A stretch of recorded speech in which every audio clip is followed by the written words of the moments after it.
Welcome to Archery Talk 101 podcast, your guide to better archery skills. We'll bring you the latest tips, tricks, and expert advice, but that's not all. We'll also have interviews with top archers and industry professionals and reviews of the latest gear and equipment and much more. So you want to shoot a bare bow recurve. We're going to find out what it's like to do that. Hi, my name is Roy Canterbury, and I'm going to be hosting on Archery Talk 101.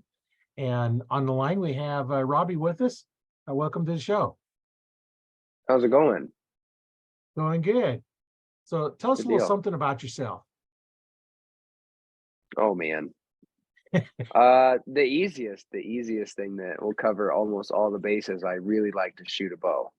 That covers pretty much everything. But to get a little more in depth, I compete in the bare bow recurve division. I've been on Team USA a couple times over the last couple of years since I started competing in bare bow, and I just won a couple national events over the last month for our indoor season. And on top of that, I'm trying to kill a turkey, and for whatever reason, those dumb birds seem to outsmart me every time I go out. So yeah, they kind of do, don't they? Well, we from the live in the Facebook group, Adam says, Robby, how's it going? It's good. It's good. Another day in paradise. It's Friday. Yeah. The weather isn't quite what I want to go chase turkeys in, but I might go give it a shot later. Yeah, we have some winds up here in Nebraska that get kind of real hard to shoot a bow of any kind.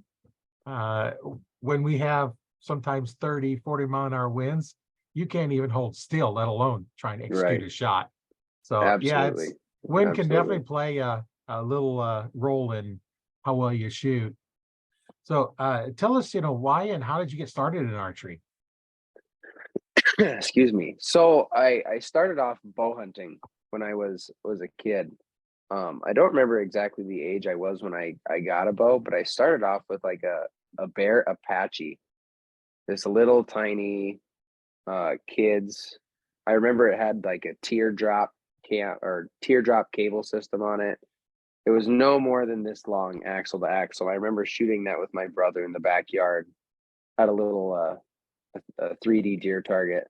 I'm left-handed, and there was only two right-handed bows. So my brother was shooting his right-handed when he's right-handed, and I was shooting the right-handed bow left-handed because that's what felt good to me. And yeah, that was kind of my earliest memories of shooting. And I got into bow hunting more, especially when I think it was my freshman year in high school is when I really got into bow hunting. My 8th grade year, I started shooting NASP. So I'm what they call in the target world a NASP baby. That's where I got my step into competitive stuff. So I shot NASP all through middle school and high school. I went to nationals my senior year. Didn't do anything really spectacular or remarkable with it, but archery is a good thing to keep kids on track and doing well at school, keep them focused, build character. And that's what archery and NASP did for me growing up.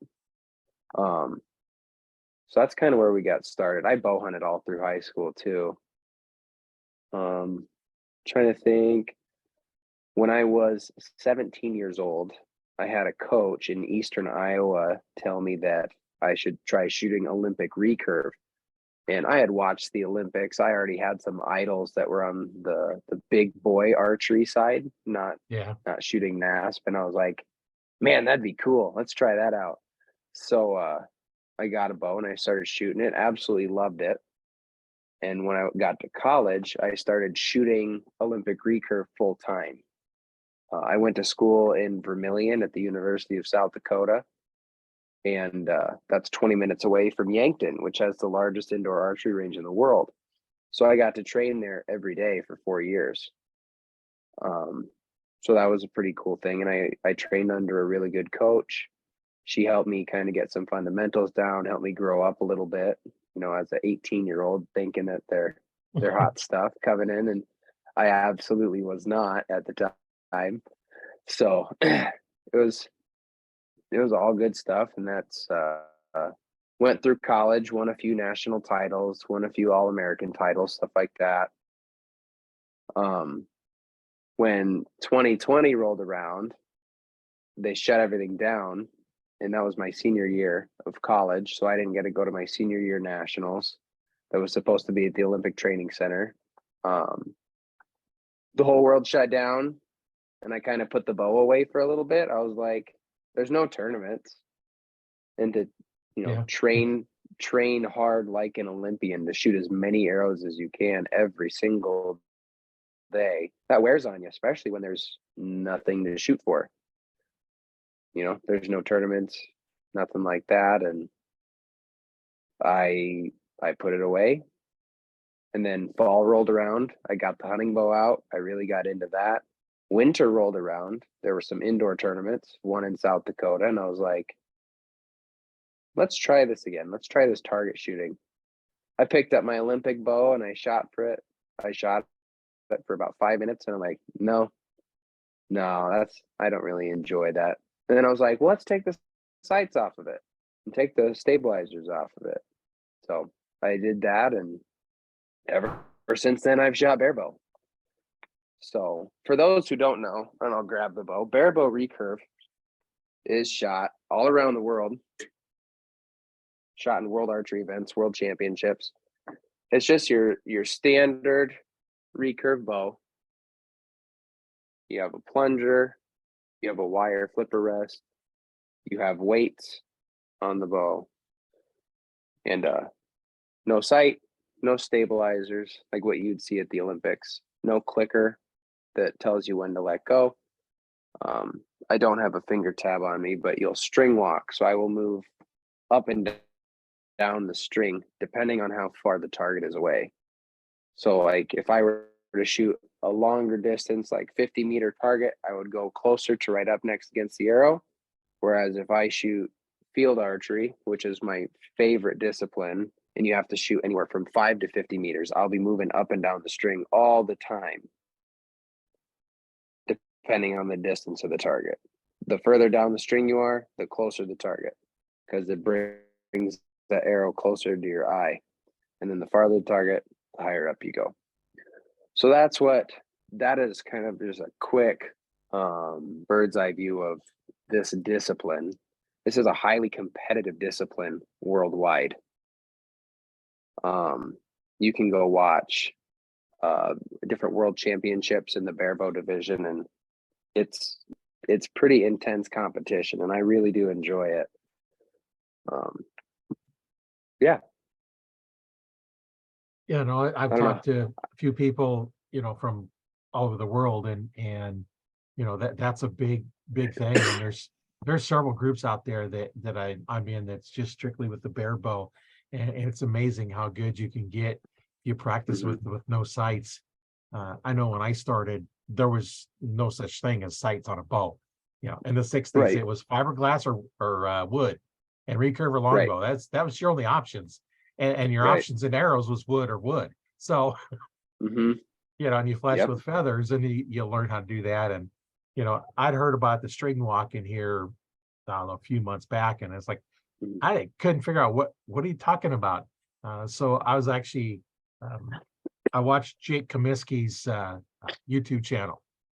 And so I was watching some of his stuff. Okay, what is a string walk? I couldn't figure out what it was. And he had a good explanation. It's like, okay, how do you do that? It's like, okay, I just look at the target, and I don't look at the sights or anything else like that. So like string that's a bit walking, different. I found my tab, and I can show you, because I haven't taken my crawls off, and they're not a really good representation, but there's some lines on here. So when we say we don't have a sight, this is our sight, right? This is our sight tape, and the point of the arrow is our sight. So like on every target, I will aim right on with the point of the arrow what I want to hit, and I'll just move up and down the string with, depending on the distance, with this ruler mark that I have mapped out for how far I'm gonna shoot. So like Okay. say for 20 yards, I always aim right at it. I just move down the string and aim right at it till it hits the middle. Okay, I'm sorry, for the listeners, they can't see your tab. Maybe you could explain what you've done on your tab for those that so just have to listen. I have a metal tab, and on it there's little ruler indicators on the side of it. So imagine if you just stick a ruler on the side of your tab. And what I'll do is I'll go right up underneath the arrow and I'll count how many lines I need to go down for whatever determined distance that I need. So for say 20 yards, my ruler mark was, let's see, roughly 10 down from the top. So when I would shoot 20 yards, I would bump my tab right up against the bottom of the arrow and I would count down 10 lines. And then I would move down the string, however far that needed to be, and I would draw an anchor all in the same spot and I would aim at the middle. So me moving my sight is moving my tab up and down the string. I always aim right at it, which makes stuff a lot easier. I know for hunting, I use a 25-yard fixed crawl because we have no business shooting much past 25 most of the time. No, Not in eastern states doing tree stand hunting. Out west, different story. Getting inside of 30 is a challenge. So that's a different ball game out there. But in terms of us sitting in a tree stand, we have no business shooting over 25 most of the time. So with a 25-yard fixed crawl, I have a knot tied at a specific spot, and I know at 25 yards, I aim right at what I want to hit, and it will hit there. And it's the same spot every time. It's a fixed distance underneath the arrow. And then if it's closer, I aim just a tiny bit underneath it. That way, for any traditional hunters that are listening out there, that you have to aim basically at its feet in order to hit it, that's not a problem if you have a fixed crawl. But there are different tuning aspects that go into that too, that you have to mess with. yeah, that's a whole new concept and a whole new idea on how to adjust, shooting bare bow. With sights, it's easy because you just pick which pin you want, or if you have a single pin, Right. you just adjust the pin, and we're about moving up and down. It kind of the reverse, is as you go up, you're having to change your front sight one way, and then your string's going the other way, and so from what I'm getting, you have to take your longest shot, and that's where you'd have your hand up against your arrow. Yep. So you're up against the arrow on your longest shot, and then you just move down for closer shots. Correct. Yep. So the closest that we'll shoot in competitions like 5 meters. Okay, that's like 5.5 yards, 6 yards. Yeah. That's a really close shot. So what that looks like for me is basically that arrow is right in line with my eyeball when I'm at full draw.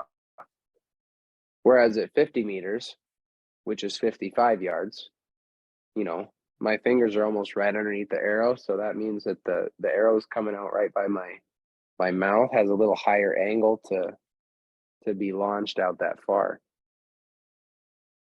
And to anybody who's curious, you can go to YouTube and Google Field World Championships barebow, and you'll see, a masterclass of people that are moving up and down the string. You'll see what the different angles look like, how close. Sorry, my dog came in. The different angles of how close your arrow is to your eye. It's a completely different ball game than what most traditional bow hunters will do. Yeah, whole different concept, and that's why I like talking about all the different archers out there, because there's different stories, different ways of doing it, and as I talk to you guys, I learn as well, and that's Give me always... 1 second. I'm sorry. Come on, Roscoe. Let's go. Come on. Let's go. Yeah, you didn't latch the door. You come right on in. I know. I did now. So. I know we get. So yeah, there's a cat that likes to hop up in my lap all the time. Yeah. Yep. Darn pets. Yeah. So yeah, that's a little more in depth with what I do. When I hunt, I will shoot a fixed crawl when I shoot traditional. I hunt with a compound too. Depending on just how much time I have and how efficient I need to be. Like on the private ground that I have, in southern Iowa, I'll hunt with a compound because we try to manage that property really well. There's a lot of really big deer, and I'm not going to watch a 180-inch deer walk by at 30 yards because I'm shooting with a stick bow. Yeah. So, So is but that where like on, is that on where top, you live in Iowa? yeah, I live in Iowa. Yep, Ankeny. So just north of Des Moines, about 10 minutes. Yeah. And then like the public land around here, I'll go out with a self bow or a recurve because, you know, the size of deer that you get isn't necessarily huge out there. And if I get an opportunity to shoot a little 6-point or 8-point that walks under my stand with a self bow, absolutely I'm gonna take it because that's awesome. Right. But yeah, so it's kind of differentiate stuff a little bit for hunting. And I enjoy doing it. And then when I go out west, I'll go with a compound because I need to shoot further because I'm not a good hunter, but I'm a good shot. So Yeah, they kind of that's always don't really go together, do they? no, that's my expression. You know, shitty hunters have to be good shots. And I'm not good at Yeah.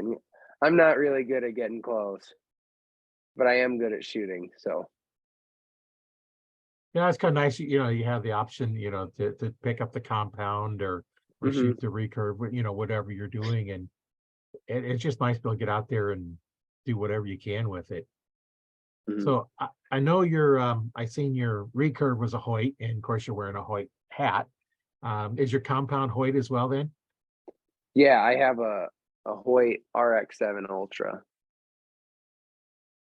So they're carbon bow, the longer axle to axle. And I got it in 80 pounds to make up for it being a little slower because of the longer axle to axle and the larger brace height. Shoot a little bit heavier weight. Yeah, yeah. And I do that. I'm not trying to be like a macho man. I just like to be able to shoot far. And when you have a more forgiving compound is going to be one that's longer and one with a longer brace height. And when you have those two pieces together, you lose speed. And Right. speed is what helps you get a long distance. So I'm just trying to make up for the loss of speed while still having a forgiving bow. Yeah, so So it's, you know, a lot of people don't realize that, you know, as the bows are getting faster and faster and shorter, they're getting harder and harder yep, to control. And if you correct. can't Yes. control it, you can't make a good shot. Because, you know, I said the faster the bow, the more it magnifies your mistake. So get the Yeah. slower bow and more forgiving bows. And if you make a Yes. mistake, yeah, you can normally get a good shot out of them still. Yeah. Yeah. Any day of the week, I will take a bow that takes a little longer to get to its spot, but I know it's going to hit behind the pin than one Right. that gets there really fast, but I don't know if it's going to hit. Yeah, So and that's something you all have to consider. And I know there's a few out there that whatever. right. You know, but And you know, most of us for 95% of people, I don't really feel it matters because they're not going to shoot over 30 yards. They're not going to go out west. They're not going to shoot out of it. They're going to only shoot out of a tree. It doesn't, it makes no difference, in my opinion, for some of them. I work at a bow shop part-time. I see a lot of people that come in. The difference between them getting a longer bow or a shorter bow, mixed marks, doesn't matter. But somebody who wants to be able to shoot a long ways, like if they're planning to go out west and they want to shoot 80 plus yards, that longer bow, the more forgiving bow is definitely a necessity. Because if you get, you know, say a triax with a 27 or 28 inch axle to axle, I had that bow for a little while and it would group really, really well. And I'd have like a softball sized group at 80. And then just, I'd make one tiny little mistake and way out of the group. And I'm like, yeah, we can't have that because most hunting situations aren't perfect. no. I've Yeah. rarely been in a perfect situation to where everything's settled and how it needs to be when the shot goes off. Yeah, you're outside, you might have wind blowing around a little bit. You might have, um, we almost had another guest on the show. I know. They Yeah, they my shoot bows girlfriend as just got well? home from the. She does, yeah, yep. Oh, So her jersey's the one on the bottom. oh, well, So have her come we're in and join all if she right, wants. all right. Yeah, I'll have her pop in here in a minute. Yeah, Yeah, we both made the world championship field team last year. that's good. So yeah, it was kind of cool. Power couple. Yeah, that's So nice when you can go together and enjoy it, and it's mhm, something. It's like you're not going and she's just sitting around waiting for you to get done, or she's going and mhm, you're sitting around. It's nice that you both get involved in it and enjoy the sport. And like I said, you're both doing good with it. And right. Yeah, I got uh, her into it a little over a year ago. Barebow, that is. I got her. We started dating like 2.5 years ago, and I got her in. We went shooting bows on one of our first dates. So, and then she really got into it. She started bow hunting. She loves bow hunting. And then she competed with her compound for a while. And she's like, I want to do barebow. That looks more fun. And I was like, yeah, it is more fun. It's way more fun than shooting a compound in competition. And she got into it, loved it, made her first US team in 5 months. oh, that's really good. Yeah, I Yeah, I bet was she's got some interesting stories too. absolutely, absolutely. And yeah, so it's a good thing to do together. So, what's been your most memorable time you've been out shooting, whether it be hunting or target? Oh, I'm trying to think here. There's a lot of really good memories. Um, trying to think most memorable. I don't know. They all have their kind of like their special thing, Oh, I could tell you, 5 different awesome stories from hunting season last year, and they're all super memorable for their own reasons. And same with the target stuff. I made 2 world championships last year, both of which I made with 2 different sets of really, really good friends of mine. So I got to go to Italy for the 3D World Championships with a couple really good friends and made some awesome friends over there from different countries. And then I made the Field World Championship that was shot in Yankton, South Dakota with, some of my best friends and my girlfriend. And that was super memorable too. Being able to compete at the highest level of your sport with your significant other and your best friends, that's pretty sweet in my opinion. It's Yeah. hard. It's really hard to beat that. Um, in terms of, probably in the last year, I would say probably at these US indoor finals, which was 3 weeks ago, I think 4 weeks ago, something like that. They were in Louisville, Kentucky. You had to qualify by being in the top 8 at indoor nationals. And I won indoor nationals, so I made the top 8. Going into Louisville, I had some pretty tragic family stuff happen. My mom passed away, and I was kind of a wreck, as most people would be. Right. At Yeah. the age of 25, losing a really important person in your life. And in those matches, you had to shoot 3 matches to win. You had your quarterfinal match. If you won that, you went to semifinals. If you win that, you went to the gold medal match. Well, and in my first match, I was, back against the wall, gonna lose. Came back, forced the 1 arrow shoot off, won the 1 arrow shoot off. Great, moved on to the semifinals against my one of my best friends in the sport. Name's Matt Yaka. And he had me up against the ropes. Like if I made one little mistake, I was done. It was it. And it looked like he was about to just absolutely steamroll me. Came back, forced the shoot off, won the 1 arrow shoot off. And I actually have the target here right next to me. And this wasn't necessarily planned, but there's one arrow shoot off. So Yeah. and it's a closest to center. So Oh yeah, and for those that can't see it, there's the X in the center. It's a 3-spot target. There in the yellow ring in the middle, there's an X in there, and it looks like you're not even the width of an arrow off of the center dot, the center X. no, and I put it right in the middle when I needed to, and I was pretty amazed. And then I had him in the coach's box. Like I said, he's one of my best friends, so there's no hard feelings in it. And we agreed to whoever won, we were going to be in each other's coach's box for the gold medal match.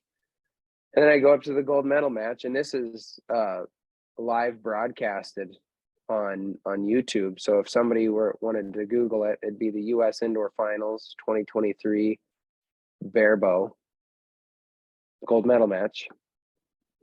And I shot horribly. I started off well, but I didn't shoot well.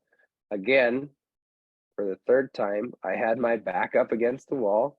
I was literally a 16th of an inch from losing. And I came back to force a one arrow shoot off again, and I won.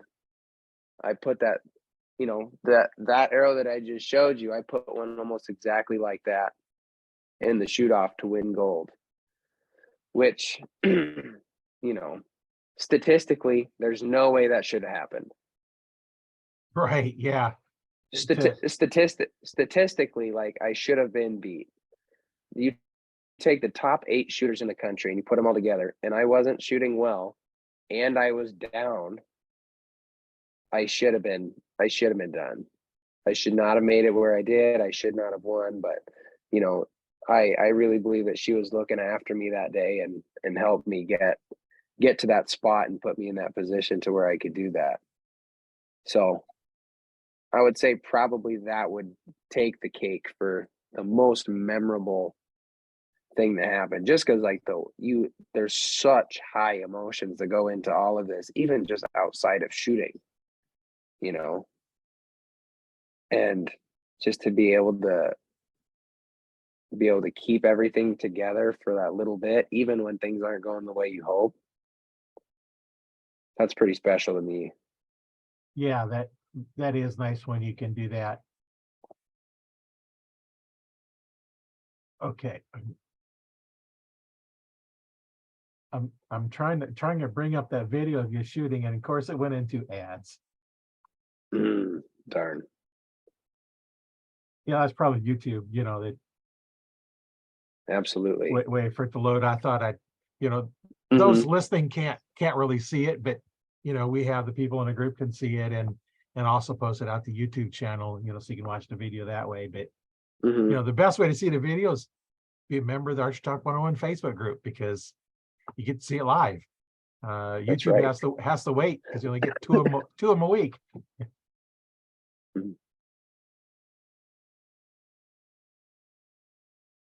And that was my first streamed match that I've ever been in before. I've been close, they stream matches at World Championships. I never got to those, but yeah, you should be able to see you shooting against Marcus. Yep. Yeah, Marcus is a really good friend of mine too. For whatever reason, this video feed was super laggy. Oh yeah. Yeah, you can see how your hand is down below the nock of the arrow. The string lock is that distance. Yep. And I shoot a little bit bigger arrows. Those are standard diameter arrows.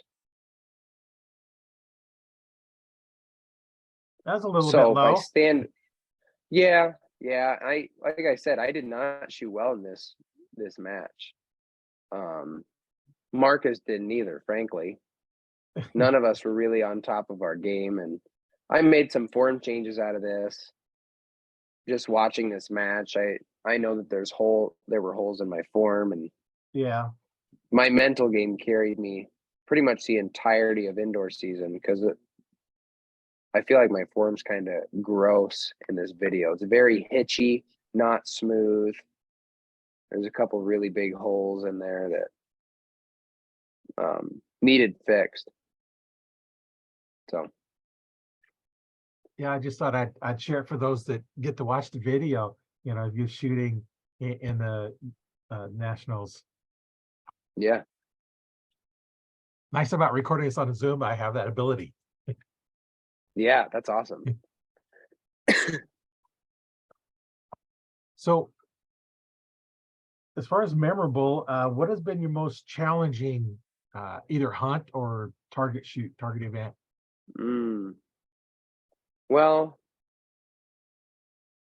most target events, to me, it's a very like internal thing, right? So if it's about how I perform and how I handle myself. Obviously, we're competing against others, but um, if I hold myself together and I maintain and keep my head in the right spot, it's not necessarily like a challenge. I can still get beat. Anybody can get beat, even when you're doing well. So I don't know that I would really call any tournaments like a big challenge. Um, I have goals, and if I don't get the goal, then I just keep working harder and try it. Now, hunts, on the other hand, hunts have been challenging. Um, my my most difficult one is Arizona. I'll do the over the counter mule deer hunt down there, the over the counter archery. Yeah. And I mean, I've been down there 3 times and I got my first deer this year. So I'm 1 for 3. And I've always found deer, always found them. It's just really difficult for me to kill them for whatever reason. Mule deer are not intelligent animals. They're very curious. And they are just smart enough to stay alive. Yeah, they can do Just that. smart enough. Yeah. I've cut a lot of arrows loose, more than I would be pretty embarrassed if I actually knew the number that I cut loose. I did hit one once last year. So my second year of going, I had a shot. It was downhill, really steep in this cut. He was at like 70 something, low 70s yardage. And there was some brush in the way, and I ranged the bush behind him because I couldn't get a clear shot at him of what it needed to be. Then he stepped out and I shot and I went right over his back. And he ran to 104. He ran to 104 and just stopped perfectly broadside. And I'm a little too confident in my abilities with the compound bow.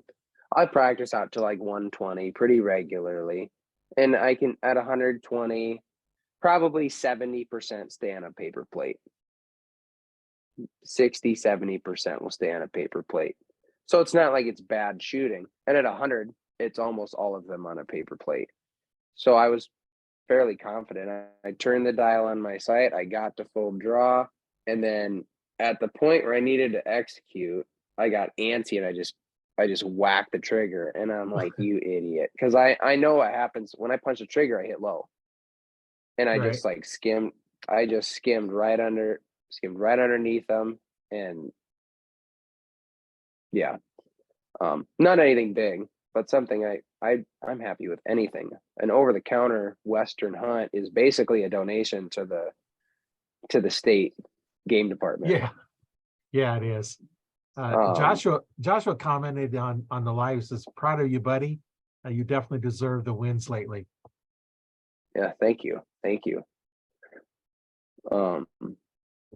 So yeah, and then this year I was able to harvest a coos deer, which I was not going down there for coos deer. They're cool creatures, don't get me wrong, but in my mind, like, I hunt whitetails up here all the time. Right. And I don't want to travel 1,300 miles to go hunt whitetails.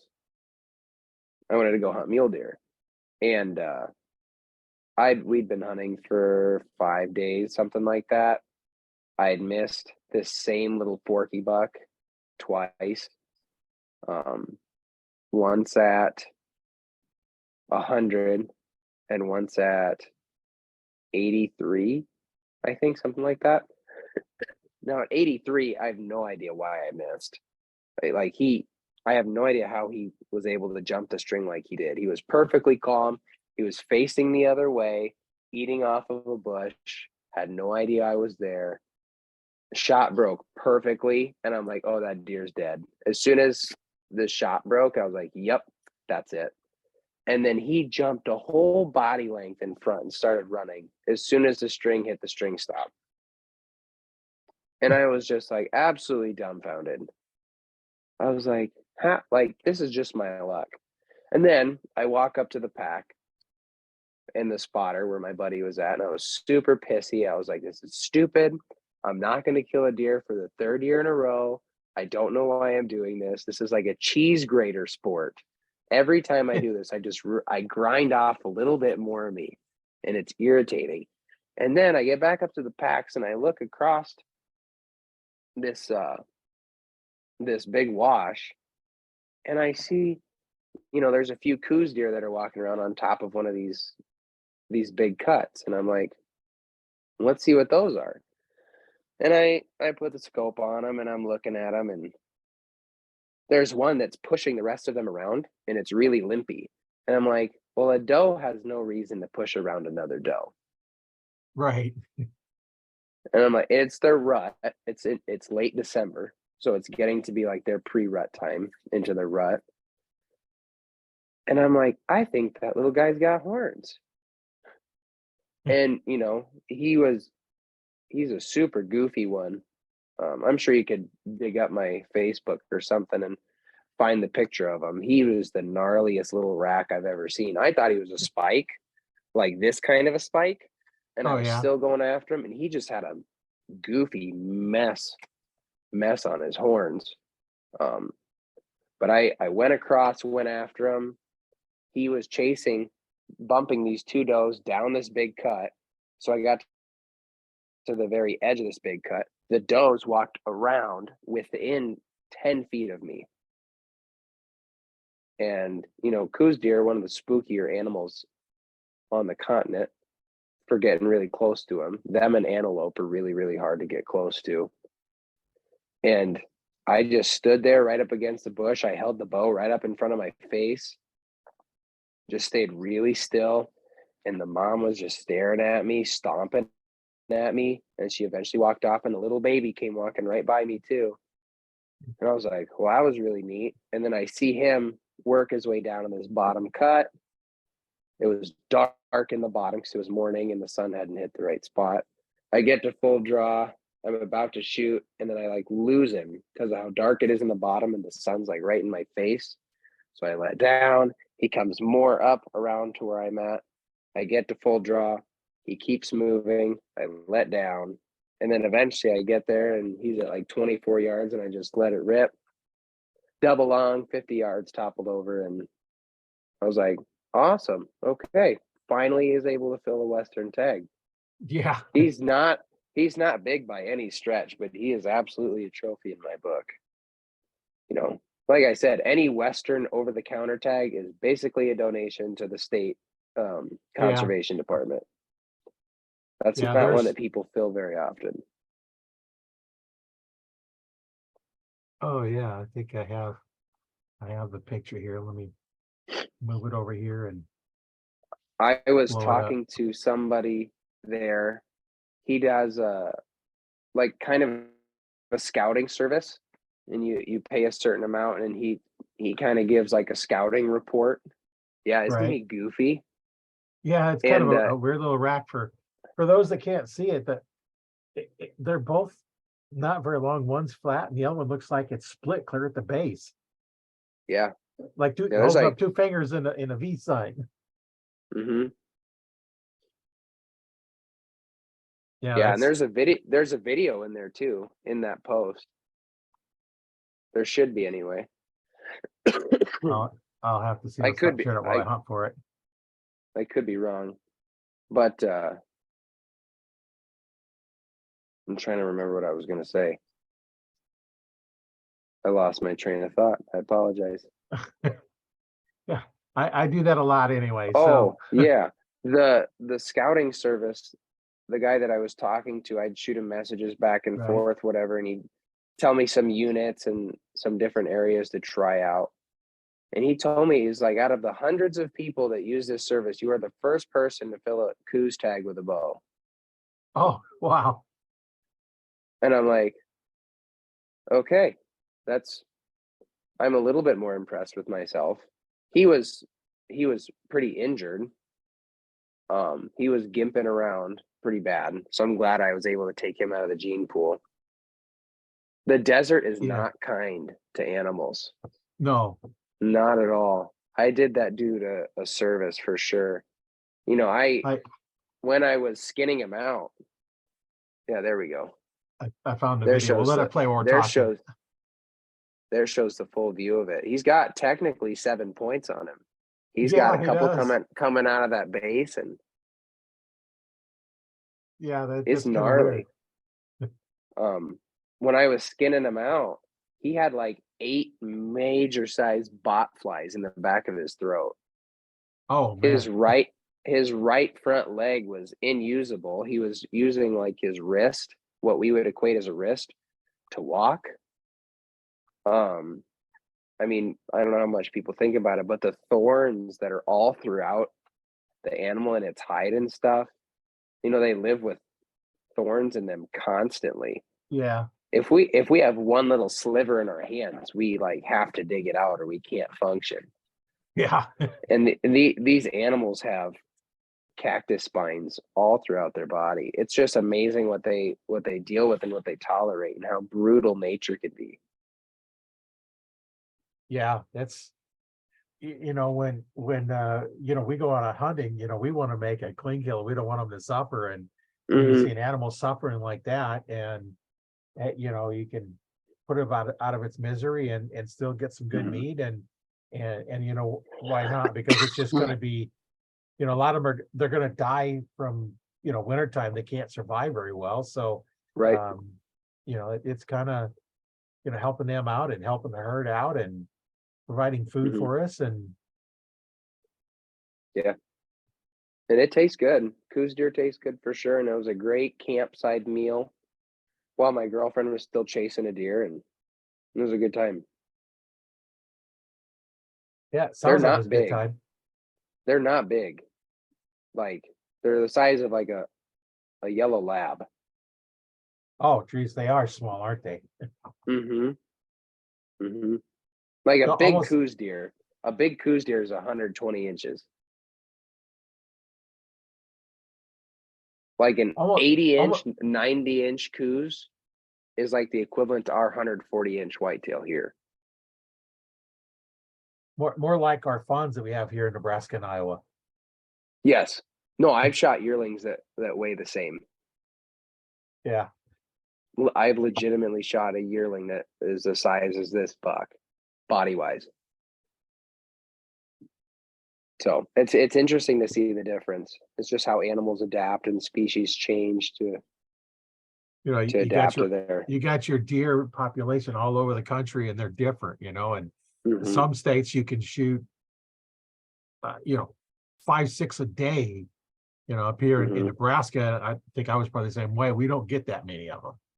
No. You know, here in Nebraska, we have 2 of them allowed to take a buck, you know, 2 archery tags, 2 rifle tags, 2 muzzleloader tags. The archery is always either sex, muzzleloader is always either sex. And then we have the season choice ones, which is only antlerless only. They can't say Mm-hmm. don't only because um, if you have a buck that's dropped its antlers, how do you know it's a buck until Right. you get up there Right. and see the nubs on it, or you flip it over? So they say antlerless. Um, Mm-hmm. you know, and if you have a buck that's got, you know, 2 or 3 inch tines, you can't see them sometimes, so you don't Right. know. So they Exactly. say less than 6 Exactly. inch tines. So, but pretty much if I see tines, then I don't care how big it is. I'm not shooting it if I have a doe only tag. Right. Exactly. 100%. Yeah, and you know, in Iowa, I think we have like a January antlerless rifle season. I'm not a huge fan of that personally. because I feel like there's a lot of people that look at the body size like, wow, that's a huge doe, and they go up Yeah, and it's buck. it's yeah, it'd be 160-inch buck next year. So Yeah. Well, and Iowa just I'm not a fan of recently, that personally. yeah, Iowa just recently allowed you to shoot rifles. So we've been So shotgun. during our yeah, it's during our gun season, they let you shoot a straight well cartridge or a muzzle loader or a shotgun. So the straight well cartridge, like your 45-70, your 30-30, 300, or no, a 350 Legend, 450 Legend, cartridges like that. I personally don't hunt the gun seasons. I hunt bow season really, really hard. Um, there's a fair number of people that party hunt in Iowa. I'm not personally a fan of that, so I don't partake in it. I let them have their time in the woods. I have my time in the woods, and everybody's happy at the end of the day. Yeah, I know some states allow you to party hunt as long as you don't shoot more deer in which you have tags for. One person could actually Right. shoot them all. Here in Correct. Nebraska, Iowa is like that. yeah, Nebraska, no, you shoot your own deer. You can't party hunt. So, if I have a tag, you have a tag, we're hunting Nebraska, you can't shoot two of them. I can't shoot two of them. You have to shoot your own. And Yeah. it's a little different. Each state has their own laws, and we just need to know what they are. And there's there's 52 states. I imagine there's 52 different sets of laws, Right. all handling game. Each state has their own, some might be similar, but each one has their own things that they do. And it should be, because each state needs to be able to handle their own way they're going to do it. Right. Absolutely. And shotgun season, just because I'm not a fan of it, it brings in a ton of money for the state, the DNR. So, I mean, at the end of the day, it's a good thing because it helps fund taking care of our wildlife, funds our DNR. Right.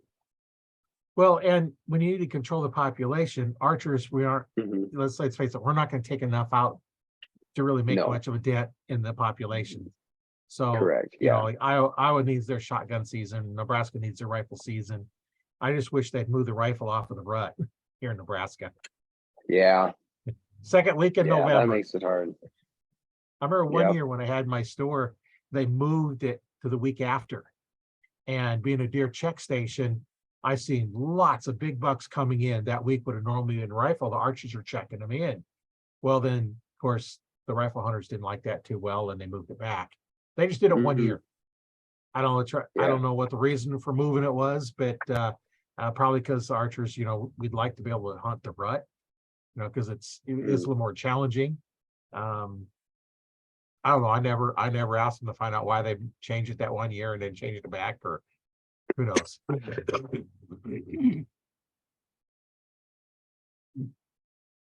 So does your girlfriend want to come in and get on the podcast?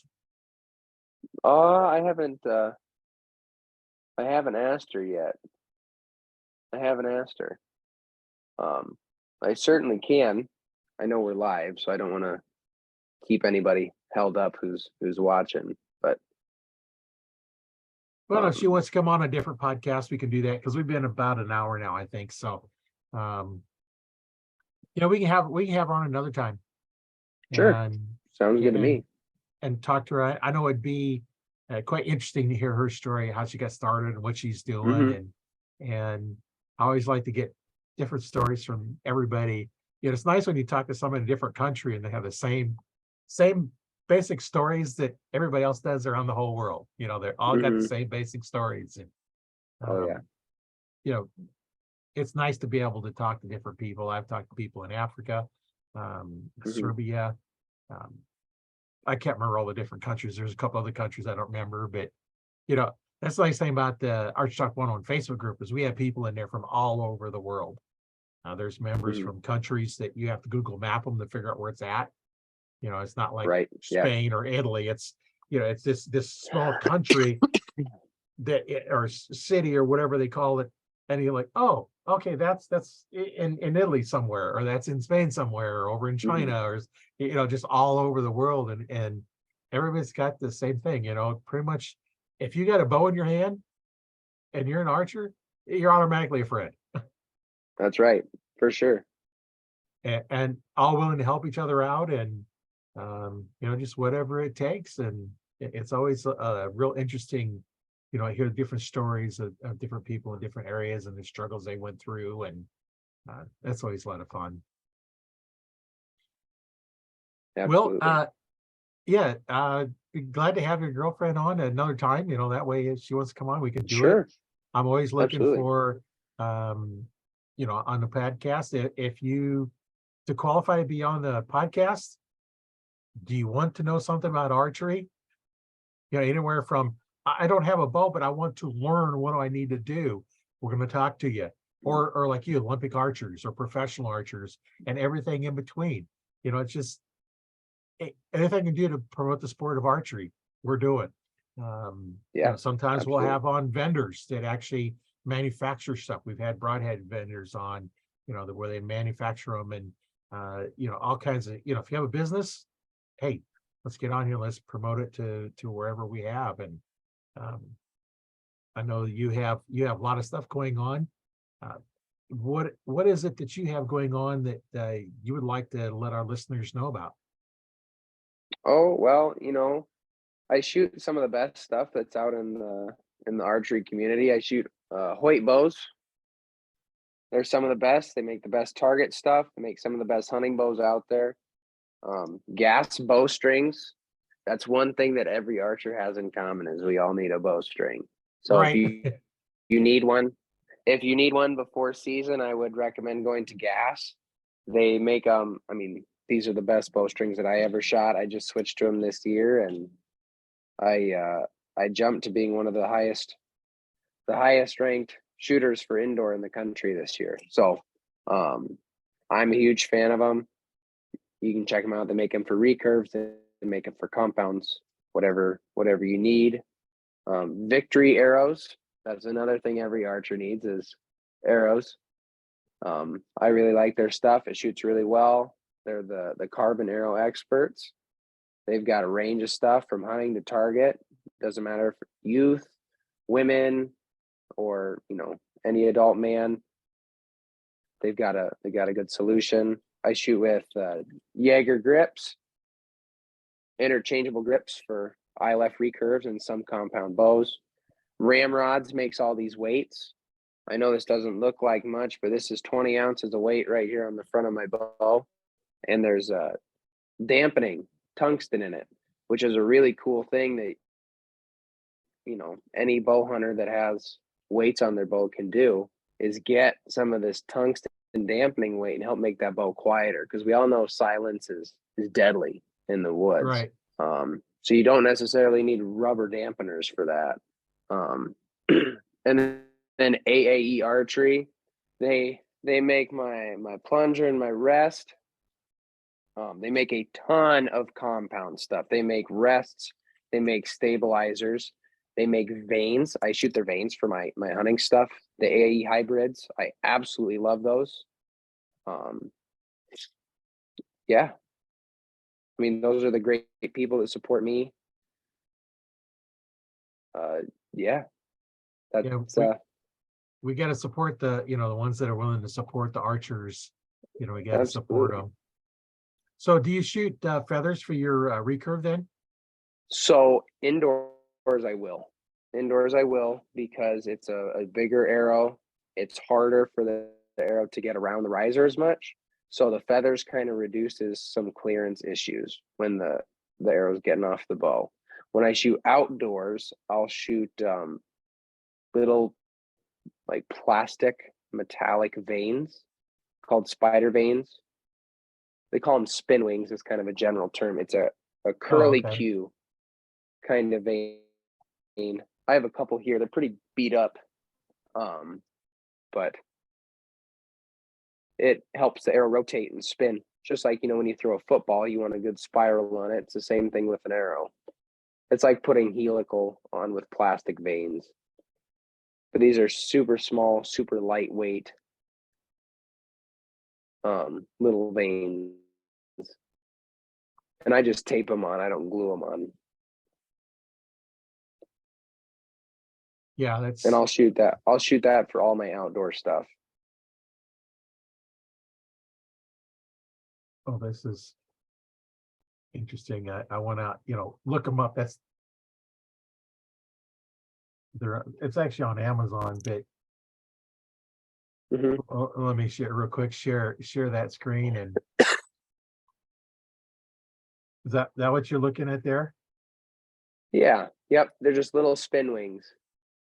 And you'll tape them on that straight side. You'll tape them onto the feather, and then they curl kind of like they'll look like this when you set them on the arrow. Oh yeah, that just kind of curved over. Hmm. Oh, And it not just very helps long, the arrow like spin. less than 2 inches Yeah. long. Hmm. It Yep. it's almost looks like the veins is curled over. Um, yeah, Yeah. It is curled over. It looks yeah, about like that when you set it on the arrow. So that's what I shoot for all my outdoor stuff. helps it very a little more stabilized when it's rotating like that. Hmm. How how are they with the extra spin they put in them for your long range shooting? Like Oh, your they're 80, good. 100 They're good. yards. So with this bow, I don't shoot further than 50 meters. Okay, so you're not shooting real long range with your Mm-mm. recurve. No, no. With my compound, I shoot the AAE hybrid 26 plastic vanes, and I put a pretty heavy helical on them. And I know there's some discussion about like if you put too much helical, if it'll have like a parachute effect because it's spinning so much, but I haven't really noticed any difference out at 100 Well, with PSC did putting a a heavy helical. yeah, PSC did a little study many years ago about the effects of straight, offset, and helical. And what they found is at the time the rotational speed exceeded the forward speed, that's when they come to the parachute, where they drop. Hmm. Hmm. So depending on how fast you're spinning it and how fast your arrow is going, when the forward velocity is less than the rotational velocity, that's the parachute effect. And where's Hmm. that going to take place? Well, it all depends. You're shooting a 20-pound bow trying to shoot 80 yards. Yeah, Hmm. you're going to have that anyway. You should, like you Hmm. shooting 80 pounds, 100 yards, you probably still got more forward velocity than rotational velocity. So, Right. for close range, hunting situations for most of us here, um, It won't make a difference. makes no difference. Uh, in fact, I never bothered with a 10-yard pin with the compound because, I was shooting, my compound, and the difference between 10 yards and 20 yards was maybe an inch on impact Yeah, at if that. most. And on an animal, that makes no difference. No, no. Now, if I'm trying to shoot an X on a target, that's a Sure. different story. 1 Sure. inch is a complete miss. But, for Hmm. hunting, it makes most things Trying to that hit people that. talk about. Yeah. People talk about, well, you need to balance. What's your forward center weight? Where is it balance? And they're like, at hunting distance, who cares? Shoot Hmm. vanes, shoot feathers, shoot whatever. Hmm. The other thing they did a study is, difference between like a 4-inch vane and a 4-inch feather. And this is where all the fancy stuff. Um, that the feathers are lighter, so they're initially faster off the bow, but the vanes have less drag. So downrange, the vanes keep the speed, where the feathers, because of the more drag, will drop Hmm. it down. I still shoot Right. feathers. I just Hmm. never got away from it. Um, that's what I started with, and that's what I'm still shooting. And for hunting, it's nice. I've been out hunting, with a little bit of mist, and I just, after the feathers kind of disappear, I just grab the next one, because I Hmm. know so they're not getting wet, and I'll just swap my broadheads out and for a dry one. And if it's raining that much, where I go through all my half a dozen broadheads, it's time to go home anyway. Yeah, that's fair. if it's Absolutely. raining, if it's raining that much, and you can put stuff on them to keep them dry, and I just don't Hmm. bother. Um, I have shot sometimes in your bow is a little bit wet, and you can see the water just just exploding off of it in a mist. It, Right. I don't generally hunt too And much in the rain. AAE makes a vane that is meant to mimic a feather. It's a really flexible vane, a very, very soft vane. It's meant to be able to try to mimic feathers while shooting off the shelf on a recurve. Now, I don't know if it does it perfectly, because I do notice a difference between the trad vanes, that's what they're called, as trad vanes, Right. and feathers. But in terms of like, if you're going out in the woods and you have, two feathers and 2 sets of feathers and 2 sets of trad vanes, you can stay out there even if you're getting rained on, Right. because those trad vanes, they don't go wrong. And at a hunting distance, at a hunting size target, you'll be just fine. Yeah. Yeah, that's the So AAE has a good option with that. So if anybody's interested, they can go take a look at those. They're called trad vanes. They have them in a 3-inch, 4-inch, and 5-inch. It looks like every other vane. It's just super, super soft. Some vanes are really difficult to bend and to change. This is very not that way. Yeah, that's I just thought I'd see if I can pop them up and for those that get to watch. Yeah. Here, I found some. Let's take a look at them real quick while we're in here. Yeah. They They don't look any different than like a normal vane. It's just when you actually feel them. And these are designed for either a compound off the fingers or a recurve. This will not be the best vane for you to shoot off of a compound with a release, because those bows are too fast. A compound with a release is too fast, and that will fold the vanes over and not give it the steering that it needs. These are designed specifically for a recurve bow. Yeah, that'd be an option, if you want to have something a little more forgiving in the rain areas. Yes. Yep. And then off of a compound, I like I said, the hybrid 26, which looks no different. They look no different than those. It's just the stiffness of the material that they have. Just the material, the form is the same. It's just material they mold them out of. Yep.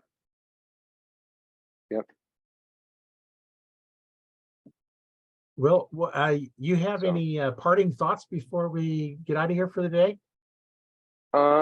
If anybody is interested about shooting barebow or has any other questions, feel free to reach out. I'm sure my name is going to be put on the podcast. Look me up on Facebook or Instagram, and if they have any questions, feel free to answer. The only reason I got to the place that I am today is because people helped when I asked them questions. So I'm more than happy to return the favor to somebody else and pass it along.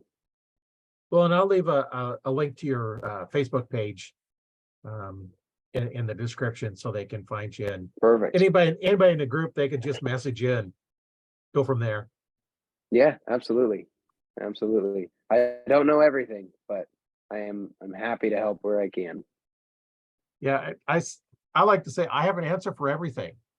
It might be I don't know, I'll find out, but it's an answer. Yeah. Yeah, that's right. May not be what you want, but it's an answer. So yeah, if anybody has any questions, we'll, if I don't know it or you don't know it or somebody in the group, we'll find somebody that knows it and can answer your question. There's probably not much that some of us haven't already seen, being involved in archery for, since the 60s for me, and owning my own shop for several years, or about 20 years ago, to, being an archery instructor and going from how do you shoot the bow if you don't pull the trigger and know where it's going, to it's like, what is that? To understanding why you don't want to pull the trigger. Like you mentioned earlier, you slammed on the trigger and you shot way low. Right? If you'd have just went through the normal shot press, you'd have probably got it. So, that's all. Oh yeah. Things we all learn over the time. And, like if you have a question or something, hey, we're here to help. And that's really, what we got to do. Help out others, because it's the sport that, we like and we enjoy, and, pass it on. And so, well, thanks for being on the show. It's been fun talking to you. Absolutely. And I'm sure we'll talk again later sometime. And Yeah, Absolutely. we'll just keep in touch and maybe we'll run each other's things how we live so close to each other. I know. What part of Yeah. Nebraska do you live in? In between Omaha and Lincoln. Okay, yeah, you're not far from me at all then. No, no. You're a few hours. Yeah, you're just north of Des Moines, and that's about 2-hour drive to Des Yeah, Moines. So yeah, you're maybe 2.5, 3 hours at most. yeah. I'm not sure where, Well, if you know any places to go over the counter mule deer hunting in Nebraska, you let me know, because that's something that I've Okay. been, as of right now, because I believe their season opens at the beginning of September for archery.